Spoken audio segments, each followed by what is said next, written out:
নমস্কার। আজকে আমরা শুনব শ্রী শ্রী মায়ের কথা। স্বামী শারদেশানন্দজি লিখেছেন মায়ের কথা মাতৃ সমীপে। পবিত্রতম, মধুরতম, সুন্দরতম শব্দ মা। অভয়প্রদ, আশাপ্রদ, শান্তিপ্রদ রূপ মাতৃমূর্তি। বর্তমান পৃথিবীর অশান্ত মানব হৃদয়ে শান্তিবাড়ি সিঞ্চন করতে ভগবৎ করুণা মাতৃরূপে আবির্ভূতা হয়েছেন। সেই মায়েরই বিভিন্ন স্নেহ ভালোবাসার রূপ এখানে মহারাজজি তুলে ধরেছেন। আজকে তৃতীয় পর্ব। স্বামীজি যে রামকৃষ্ণ মিশন প্রতিষ্ঠা করে সাধুদের জনসেবার কাজে লাগিয়েছেন, এটা ঠাকুরের ভাবানুগ কিনা এ সংশয় প্রথম দিকে অনেকেরই মনে উঠেছে। শ্রী শ্রী মায়ের কাছে এ বিষয়ে বিভিন্ন সময়ে জিজ্ঞাসাও করেছেন কেউ কেউ। মা কখনো বলেছেন এ সবই ঠাকুরের কাজ, আবার কখনো বলেছেন বাবা তোমরা কাজ করে খাও, কাজ না করলে কে খেতে দেবে, রোদে ঘুরে ঘুরে ভিক্ষা করে মাথা ঘুরে যাবে, ভালো করে খেতে না পেলে শরীরে অসুখ করবে, তোমরা ওসব কথা শুনো না, কাজ করো, ভালো করে খাও দাও, ভগবানের সাধন ভজন করো। শ্রীমা জপ ধ্যান করবার জন্য যেমন উৎসাহিত করতেন, তেমনি আবার অতিরিক্ত বাড়াবাড়ি করে মাথা গরম না হয় সেদিকে দৃষ্টি রেখে প্রয়োজন মতো সাবধান করেও দিতেন। অত্যাধিক কঠোরতা করতে নিষেধ করতেন। আহারে পোশাকে অসংযম বিলাসিতাও মা পছন্দ করতেন না। শ্রী শ্রী ঠাকুরের দেহত্যাগের পর তার সন্ন্যাসী সন্তানগণের থাকা খাওয়ার কষ্ট, অভাব অনটন ইত্যাদি মায়ের মনে ভীষণ দুঃখের কারণ হয়েছিল। বোধগয়া মঠের ঐশ্বর্য, সাধুদের সুখ সুবিধা দেখে তার নিঃসম্বল পরিব্রাজক সন্তানদের কথা মনে পড়ায় কেঁদে আকুল হয়েছিলেন আর ঠাকুরের কাছে প্রার্থনা করেছিলেন তার সন্তানদের জন্য। তাই পূজনীয় যোগেন মা একদিন আমাকে বলেছিলেন, যা কিছু দেখছো এই মঠ আশ্রমাদি সবই ওর মানে মায়ের কৃপায় হয়েছে। যেখানে মা দেখেছেন শিলটি নোড়াটি দেববিগ্রহ, কেঁদে কেঁদে বলেছেন ঠাকুর আমার ছেলেদের একটু মাথা রাখবার জায়গা করো, দুটি খাবার সংস্থান করো। মায়ের সেই ইচ্ছা পূর্ণ হয়েছে। জয়রামবাটিতে নিজের হাতে গেরুয়া দিয়ে মা অনেক ছেলেকে সন্ন্যাস দেন দেখে মেয়েদের হৃদয়ে আতঙ্ক শোকের সঞ্চার হয়। মা হাসেন উৎফুল্ল হৃদয়ে।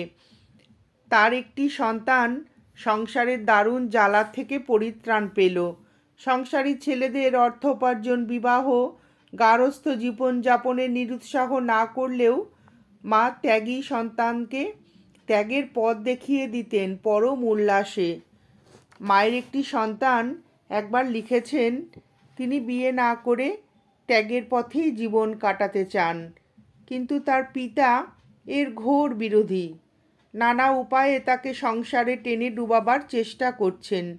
পুত্রের করুণ আর্তি শুনে মায়ের হৃদয় গলে যায়। অশ্রুপূর্ণ লোচনে বলতে থাকেন, দেখো দেখো বাপ হয়ে ছেলের মাথায় কুড়ুল মারতে চায়, ছেলের সর্বনাশ করতে চায়, ছেলে দুঃখে লিখেছে। মা ছেলেকে আশ্বাস দিয়ে আশীর্বাদ জানিয়ে জবাব দিলেন, তার কৃপায় ছেলের সকল বিপদ কেটে যায়। ধীরে ধীরে পিতার মতিগতি পরিবর্তিত হয়। তিনি ছেলের উপর প্রীত হয়ে তার ধর্মপথে সহায়ক হন। ছেলেও প্রাণপণে বৃদ্ধ পিতার সেবা শুশ্রূষা করে শেষ সময়ে আন্তরিক প্রীতি এবং শুভ আশীর্বাদ লাভ করেন।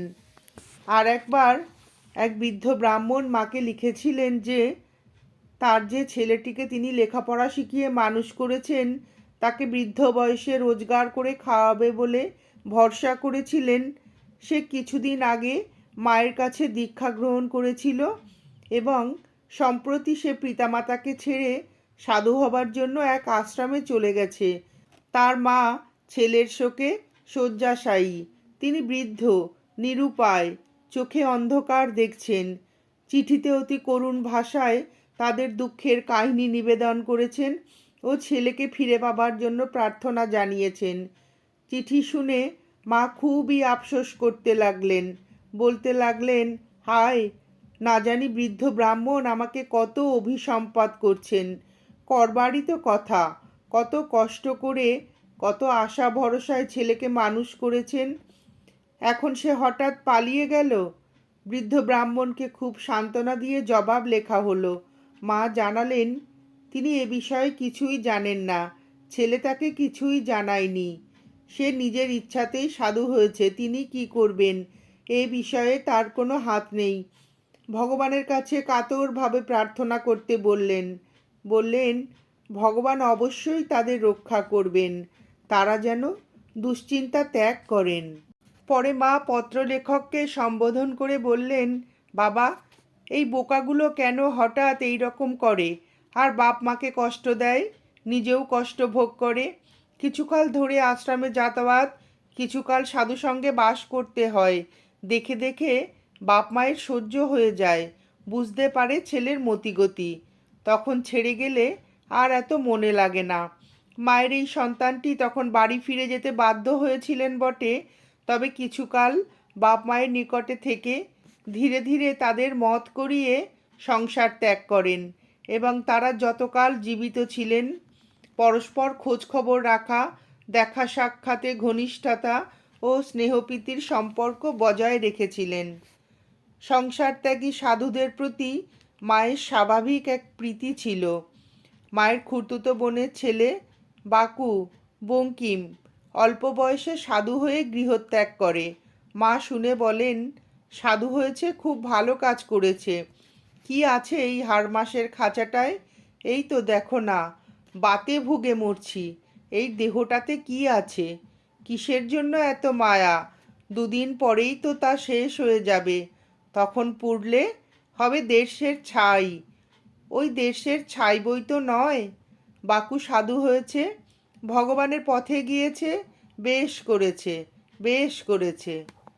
মায়ের সাধুপ্রীতি সম্বন্ধে আর একটা ঘটনা মনে পড়ছে।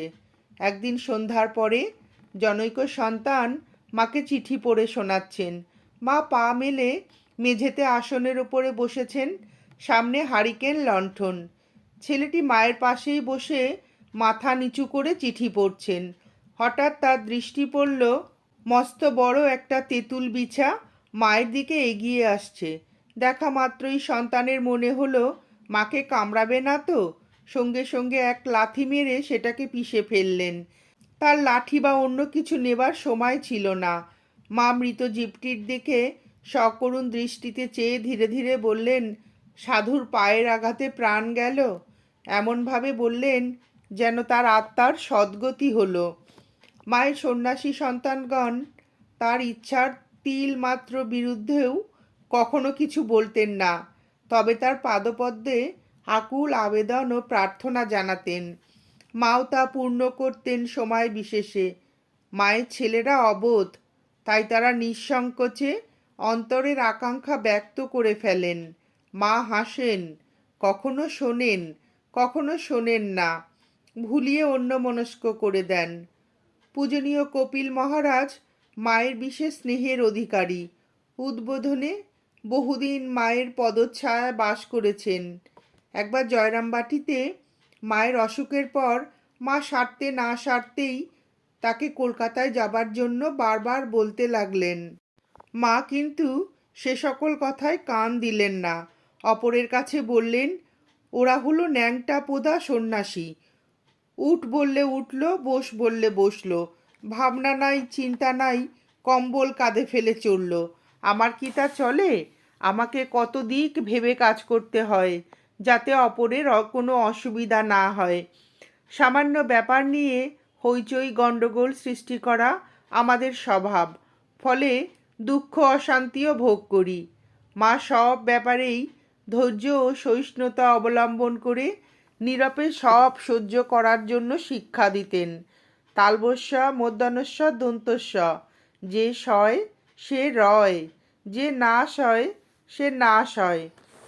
নিজের দুঃখ কষ্টের জন্য মাকে কখনো অপরকে দোষ দিতে দেখা যেত না।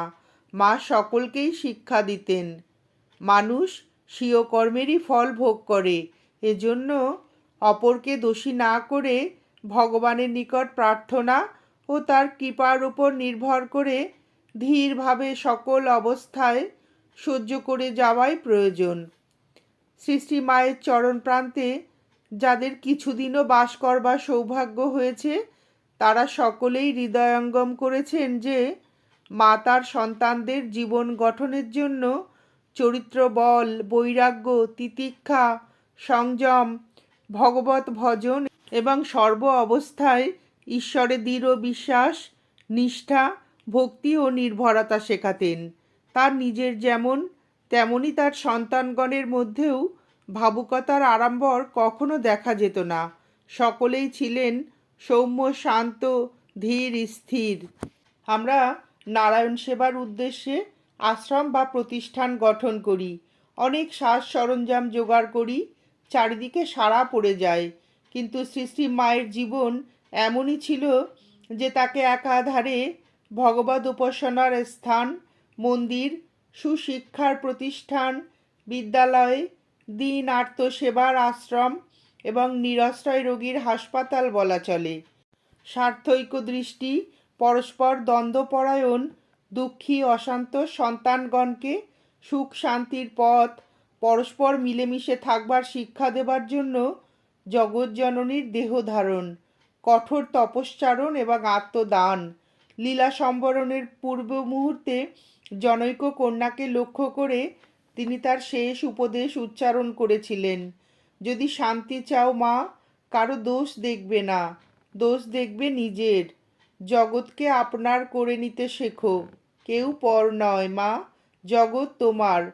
জগৎজননীর এই উপদেশ শুধু সেই বিশেষ কন্যার উদ্দেশ্যেই বর্ষিত হয়নি, বর্ষিত হয়েছিল তার জগৎ জোড়া অগণ্য সন্তান সন্ততির উদ্দেশ্যে, জীবনের পরম পাথেয় হিসাবে। নমস্কার, আজ এ পর্যন্তই। স্বামী শারদেশানন্দজির বর্ণিত শ্রী মায়ের অপূর্ব কথা শুনে আপনাদের যদি ভিডিওটি ভালো লেগে থাকে তাহলে একটি লাইক করবেন এবং চ্যানেলটিকে সাবস্ক্রাইব করে পাশে থাকবেন।